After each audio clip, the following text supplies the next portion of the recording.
સો ડિલીટની એપીઆઈમાં શું હતું, જો બધામાં મેં insert product normal insert Jason input બધી આપેલી છે, બરાબર. આ મતલબ સમજાવીશ બીકોઝ એપીઆઈમાં બહુ બધી ટાઈપ્સની એપીઆઈ આવે. ઓકે, સો હું તમને બધી જ એપીઆઈ શીખવી દઈશ. સો ડિલીટની એપીઆઈ સમથિંગ આ રીતે વર્ક કરે છે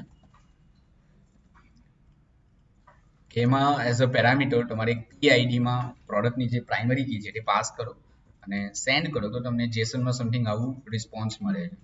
જો પ્રોડક્ટ હશે તો ડિલીટ થશે, પ્રોડક્ટ નહીં હશે તો તમને આવો એરર મેસેજ આવશે કે પ્રોડક્ટ નોટ ફાઉન્ડ, કે તમે કોઈ બીજી એપીઆઈ બીજી કોઈ વેલ્યુ પાસ કરી લો. સો આપણી પાસે આટલું લોજિક છે.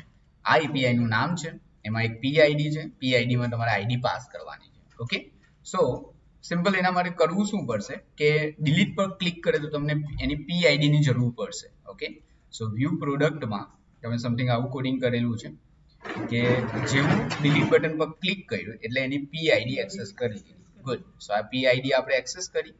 આ એપીઆઈ છે ડિલીટ પ્રોડક્ટ નોર્મલ, એપીઆઈમાં પીઆઈડી ને પાસ કરી.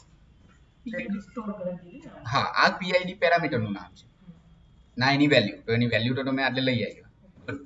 તો આ વેલ્યુ લઈ આવ્યા, વેલ્યુ આપણે પાસ કરી, 200 આવ્યું, જેસન રીડ કર્યું.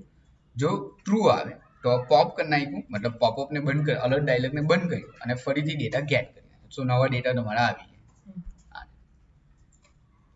ઓકે, સો આ નવા ડેટા તમારા આવે છે. સો સિમ્પલ જ હતું, આટલું જસ્ટ ખાલી લોજિક હતું એપીઆઈ. ઓકે, સેમ વસ્તુ આપણે એમ્પ્લોયમાં કરી. ઓકે, મેં તમને એક બીજું બનાવ્યું મોડેલ વ્યૂ પ્રોડક્ટ. આ એક વસ્તુ બનાવવાની કહી હતી કે જેમાં હવે એમવીવીએમ નો થોડો ઘણો આપણો પાર્ટ સ્ટાર્ટ થાય છે. ઓકે, સો આને હું લિસ્ટ વ્યૂ કરાવી દઉં.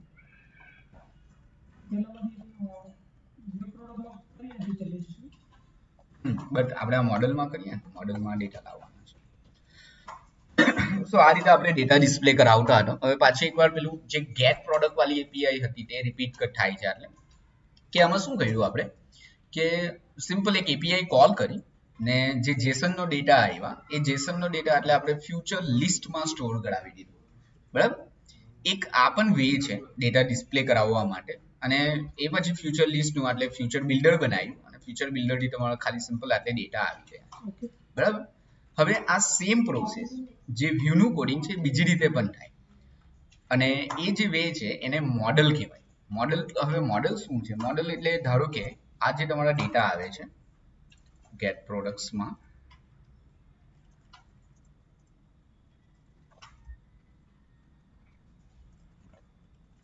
આ રીતનો તમારો ડેટા આવે છે. બરાબર, હવે જોવા જાવ તો બધા ઓબ્જેક્ટ જે છે એ સેમ જ છે, બધામાં પીઆઈડી, પીનેમ, ક્વોન્ટિટી, પ્રાઇસ છે અને આ ડેટા આપણે ડિસ્પ્લે કરાવીએ છીએ. ઓકે, તો ફ્લટર તમને એક ફેસિલિટી આપે છે કે જે ડેટા તમે ડિસ્પ્લે કરાવવાના છો, મતલબ આ જે પર્ટિક્યુલર ડેટા છે એ તમે ફ્લટરમાં કોઈ એક જગ્યાએ સેવ રાખી દો. જે રીતે હમણાં તમે ફ્યુચર લિસ્ટમાં સેવ કર્યા એની જગ્યા પર એક ક્લાસમાં એને સેવ રાખી દો અને પછી એક ક્લાસ બધે યુઝ કર્યા કરો. એ આના કરતાં થોડું ઇઝી પડે તમને. ઓકે, સો જ્યાં ડેટા સ્ટોર થાય જે ક્લાસ બને એને ફ્લટરમાં કહેવાય મોડેલ. ઓકે, સો આપણે મોડેલ શાનું બનાવવાનું છે? આ પર્ટિક્યુલર પ્રોડક્ટના જે ઓબ્જેક્ટ છે તે. ઓકે, મોડેલ ક્યારે બનાવવાનું કે જ્યારે તમારે મલ્ટિપલ ડેટા લાવવાનો હોય તો જ, અને બધા ઓબ્જેક્ટમાં સેમ જ વેલ્યુઝ હોય તો જ મોડેલ યુઝ કરવાનું. બાકી તો નોર્મલ જ વસ્તુ કરવાની. નોર્મલ જે આપણે ઇન્સર્ટમાં કેમ ઇન્સર્ટ માટે એપીઆઈ, તો એના માટે આપણે કોઈ મોડેલ એવું બનાવવાનું કામ નથી બીકોઝ એમાં તો ખાલી યસ અને નો જ આવે. મોડેલ ક્યારે ક્રિએટ કરવાના? જ્યારે આવી રીતે કોઈ લાર્જ ડેટા તમારે લિસ્ટ વ્યૂમાં લાવવાનો હોય તો. ઓકે, બટ એની બે કન્ડિશન છે કે તમારા મલ્ટિપલ ડેટા હોવા જોઈએ અને બધા ડેટામાં સેમ જ ફિલ્ડ હોવી જોઈએ, ત્યારે જ મોડેલ યુઝ કરવાનું. ઓકે, ચાલો તો આપણે પહેલા મોડેલ બનાવીએ. તો એક ડિરેક્ટરી ક્રિએટ કરી દઈએ અને બધા મોડેલ્સ આપણે એક જગ્યાએ સેવ રાખશું. ઓકે, ધેન આની અંદર આપણે એક મોડેલ ક્રિએટ કરીએ. મોડેલ એટલે એક સિમ્પલ ડાટ ફાઇલ, પ્રોડક્ટ્સ. એમ્પ્લોય હોય તો એમ્પ્લોય બનાવો. ઓકે, સો આપણે એટલે પ્રોડક્ટ્સ નામનું એક મોડેલ ક્રિએટ કર્યું. ના, હા, આ સ્ક્રીન નહીં કહેવાય, આ એક નોર્મલ ક્લાસ કહેવાય. ઓકે, જે રીતે આપણે ડેટાબેઝ હેલ્પરનો કેવો ક્લાસ બનાવતા હતા સેમ રીતે મોડેલનો ક્લાસ આવે. હવે મોડેલ ક્રિએટ કરવાનું છે તો મોડેલ ક્રિએટ કરવા માટે ઓનલાઈન એક સાઇટ જ છે. ઓકે, સર્ચ કરો JSON2 ડાટ. આ એક સાઇટ જ આવશે જેસન ટુ ડાર્ટ. એટલે તમારે મોડેલ કયા ઓબ્જેક્ટનું બનાવવું છે, મારે આ ઓબ્જેક્ટનું મોડેલ ક્રિએટ કરવું છે. સો સિમ્પલ, અને કોપી કરો, વેબસાઇટમાં જાઓ, એ જેસન પેસ્ટ કરી દો. ઓકે, તમારા મોડેલનું નામ શું હતું? પ્રોડક્ટ્સ. ઓટોમેટિકલી આ મોડેલ બનાવી આપે. મોડેલ એટલે ક્લાસ તમને ક્રિએટ કરી આપે. આ ક્લાસનું સમજીએ શું થયું છે. ક્લાસ બેઠું એટલે કોપી કરો, ઓબ્વિયસલી નલ સેફટી છે એટલે આ બધું નીકળી જશે. ઓકે, તો જો આમાં શું થયું કે જેટલા પણ આપણે વેરિયેબલ્સ હતા ને, જેટલા પણ જેસન સ્ટ્રિંગ હતી, PID, P name, quantity, price, added, date time, એ બધાના આટલે વેરિયેબલ્સ બની ગયા. ઓકે, આ એક કન્સ્ટ્રક્ટર બની ગયું કે જેમાં આપણે વેલ્યુ બધી પાસ કરતા હતા. ઓકે, અને બે મેથડ બને. જ્યારે પણ તમે મોડેલ ક્રિએટ કરો ને ત્યારે બે મેથડ બને, એક ફ્રોમ જેસન અને એક ટુ જેસન. ફ્રોમ જેસન શું કરે કે જેસન માંથી જે જેસન આવેલું હોય એને ક્લાસના વેરિયેબલમાં કન્વર્ટ કરી નાખે. આ જેસન છે એને ક્લાસના વેરિયેબલમાં કન્વર્ટ કરી આપે. અને ટુ જેસન શું કરે કે જે ક્લાસના વેરિયેબલ છે એને જેસનમાં કન્વર્ટ કરે. So to JSON, from JSON. Okay, now આ જગ્યા પર મોડેલમાં હવે આ બધું નીકળી જશે. ઓકે, એટલે હવે તમારે સિમ્પલ લિસ્ટ બનાવવાનું. અને શાનું લિસ્ટ? તમે લિસ્ટ ધારો કે આટલે સ્ટ્રિંગનું બનાવો, એનો મતલબ કે આ ડેટાની અંદર તમે બધી સ્ટ્રિંગ સ્ટોર કરી શકો. ધારો કે મેં આટલે લિસ્ટ બનાવ્યું મોડેલનું, એનો મતલબ કે પ્રોડક્ટ્સ જે ક્લાસ છે એના ઓબ્જેક્ટ્સ બધા સ્ટોર કરાવી શકશો તમે. ઓકે, સો સિમ્પલ આટલે હવે આ કંઈક ફ્યુચર લિસ્ટ કે એવું કંઈક રિટર્ન નથી આપવાનું. એટલે આપણે ખાલી ગેટ પ્રોડક્ટ કોલ કરીએ અને આ જે જેસનનો ડેટા આવ્યો એ જેસનનો બધો ડેટા આ ડેટાવાળા વેરિયેબલમાં સ્ટોર કરી. Okay, so data equals to obviously set state data equals to. Okay, આને આખું આપણે કન્વર્ટ કરવાનું છે. ઓકે, સો મતલબ આ જે જેસન છે એને ક્લાસના ઓબ્જેક્ટમાં કન્વર્ટ કરવાનું છે અને બધા ઓબ્જેક્ટ મારે ડેટાવાળા વેરિયેબલ્સમાં સ્ટોર કરવાનું. બરાબર, તો આની એક સિમ્પલ મેથડ જ છે, ડિસ્પ્લે ડેટા યુઝિંગ મોડેલ. એક સિમ્પલ એક લાઈન છે, લાઈન એક્શન મને યાદ નથી.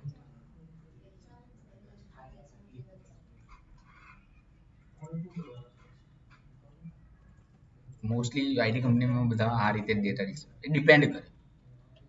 તમે ડાયરેક્ટ પણ ડેટા ડિસ્પ્લે ફ્યુચર લિસ્ટથી પણ કરેલું હોય તો એનાથી કંઈ પ્રોબ્લેમ નહીં થાય.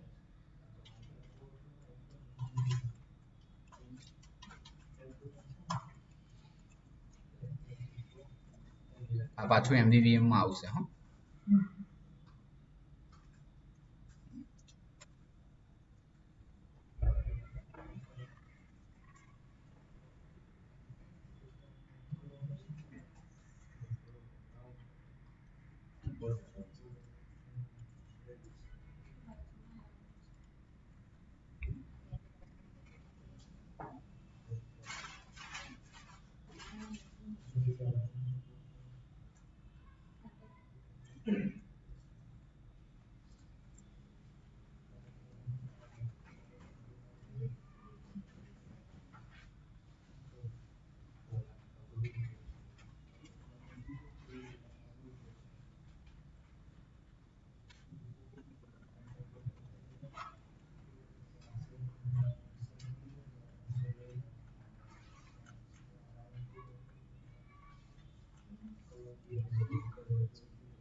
ઓબ્જેક્ટ એક જ લાઈનનું કોડિંગ થઈ ગયું. જો આમાં શું થયું, જેસન ડેટા એટલે આવ્યું આ. ઓકે, એને મેપ કર્યું. મેપ એટલે શું? મેપ એટલે એક લૂપની જેમ વર્ક કરશે. આ લૂપ ચાલશે. ઓકે, હવે એ લૂપમાં આ લખીએ આપણે, આ લૂપ ચાલશે અને આ ઓબ્જેક્ટમાં પહેલો ઓબ્જેક્ટ મળશે. આ પહેલો ઓબ્જેક્ટ મળ્યો, પહેલા ઓબ્જેક્ટને ફ્રોમ જેસનમાં પાસો ફ્રોમ જેસન શું કરતું હતું જેસનમાંથી પ્રોડક્ટ્સ વાળા જેસનમાંથી એને પ્રોડક્ટ ઓબ્જેક્ટમાં કન્વર્ટ કરાય એક ઓબ્જેક્ટ મળ્યો અને એ ઓબ્જેક્ટ જેટલા પણ ઓબ્જેક્ટ્સ આવશે બધા ઓબ્જેક્ટ્સ આ ડેટા વાળા વેરિયેબલમાં સ્ટોર થઈ ગયા આ ખાલી એક જ લાઈનના કોડિંગ છે આટલે સો સિમ્પલ જે ડેટા રીડ કરવાના છે એને મેપની લૂપમાં મૂકો જે ઓબ્જેક્ટ મળ્યો એ ઓબ્જેક્ટને કન્વર્ટ કરી નાખો પ્રોડક્ટ્સમાં મતલબ મોડેલના ઓબ્જેક્ટમાં અને એને આખું લિસ્ટ બનાવીને આમાં સ્ટોર કરી ડેટા બસ હવે આ આખું આપણું બદલાઈ જશે કોડિંગ હવે આમાં કોઈ ફ્યુચર બિલ્ડર નહીં આવે બીકોઝ ફ્યુચર બિલ્ડર ઓબ્વિયસલી આપણી પાસે નથી આપણી પાસે સિમ્પલ લિસ્ટ યુ ને આટલે કયા ડેટા ડિસ્પ્લે કરાવવાના છે ઓકે તો મારે ડેટા ડિસ્પ્લે કરવા છે ડેટા જે ડેટા છે એની જેટલી પણ લેન્થ છે તે ત્યાં સુધી ઓકે અને આમાં ટાઇટલમાં data of index dot C P dot to આ ઓટોમેટિકલી પેલા ઓબ્જેક્ટ લઈ લીધો પી ની ઓકે એટલે ક્વોન્ટિટી એટલે પ્રાઇસ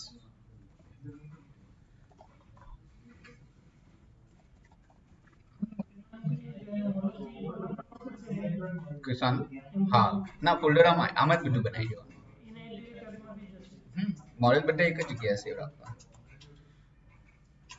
ઓકે જોઈએ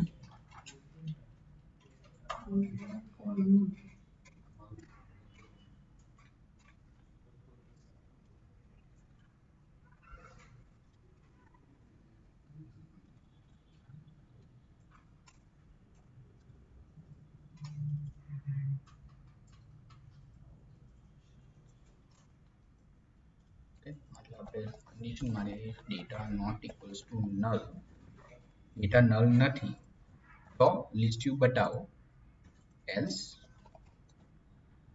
circular progress indicator data આવતા જ નથી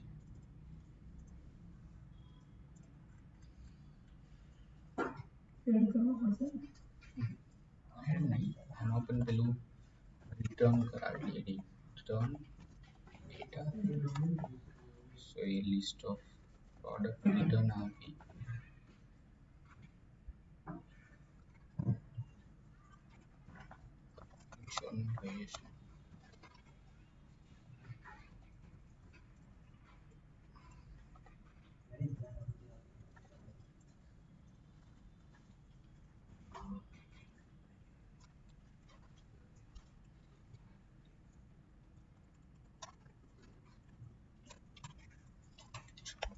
કરીને જોઈએ કે ડેટા આવે છે કે નહીં જેસન પ્રિન્ટ કરી ના હવે જેસનમાં નથી રિટર્ન નથી કરવાનું આમાં આપણે ડાયરેક્ટ ડેટા આવી જશે ડેટા તો આવી ગયા છે ઓકે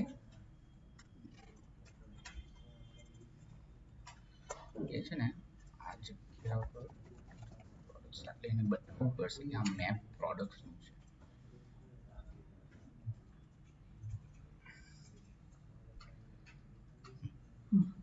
ઓકે સો એટલે બતાવું એટલે આપણે લિસ્ટ પ્રોડક્ટ્સ નું લીધું છે એટલે મેપ પ્રોડક્ટ નું ચાલવાનું છે એવું એટલે સ્પેસિફાઈ કરવું પડે આ એક જ લાઈન સો આ એક લૂપની જેમ વર્ક કરશે એક ઓબ્જેક્ટ મળશે એ ઓબ્જેક્ટ તમારો સિમ્પલ ફ્રોમ જેસનની મેથડ કોલ ફ્રોમ જેસન શું કરે છે જેસનમાંથી જે ડેટા આવે છે એક ક્લાસના વેરિયેબલમાં કન્વર્ટ